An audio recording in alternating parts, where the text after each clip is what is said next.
Aí meninas, então a gente tá tomando sorvete. Qual que é da senhora, mãe? Coco. Da minha mãe é coco, do meu pai... Macarujá. Maracujá. É mousse. Mousse de maracujá, que eu tinha esquecido. Minha mãe ali, meu... Cadê meu pai? Aqui de ponta cabeça. E eu tô tomando um sorvete azul. É céu azul? É? Qual é o nome? Céu azul. Céu azul. Muito bom, gente. Tá com gosto de leite, moça? Qual que é pra mulher?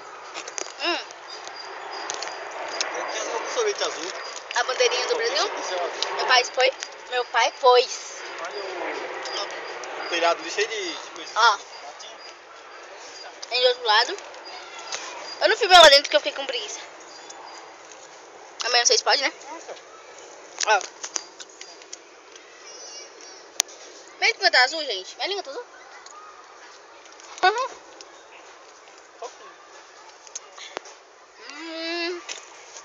Gente, aqui tomando. Minha mãe tá em pé, meu pai também. E eu tô sem nada. Eu peguei... Os dois é rabinho de gato? Os dois é rabinho de gato? Peguei 2 rabinhos de gato, ó. Esse é... cor bem... bege. E esse é vermelho. Ó. Comprei aqui no... peguei aqui no parque. Eu comprei. Ele é muito gostoso, por sinal. Opa. Querem? Vocês querem?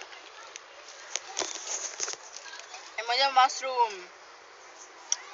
saquinho. Ó, gente, aqui, ó. Ela parou agora. Ai, vira desse lado, por favor. Ai, meu Deus. Ó. Não sei daqui não.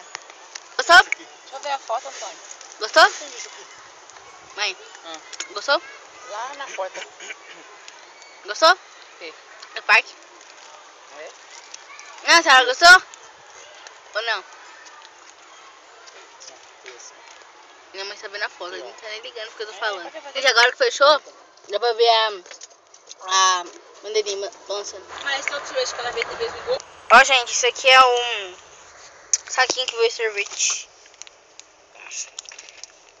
Esse nome aqui, tá? Esse é o saquinho. O sorvete é mais claro do que tá aqui. Aí tá roxo, mas é azul, tá? Aquela igreja ali pequenininha. Então, né?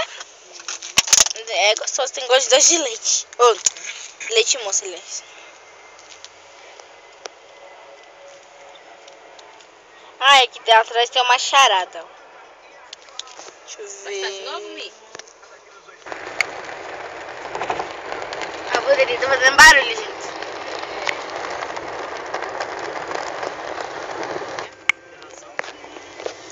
Hã?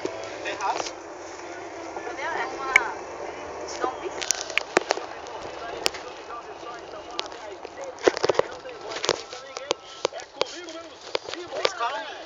Uhum. Vai dar aí o... Tchau.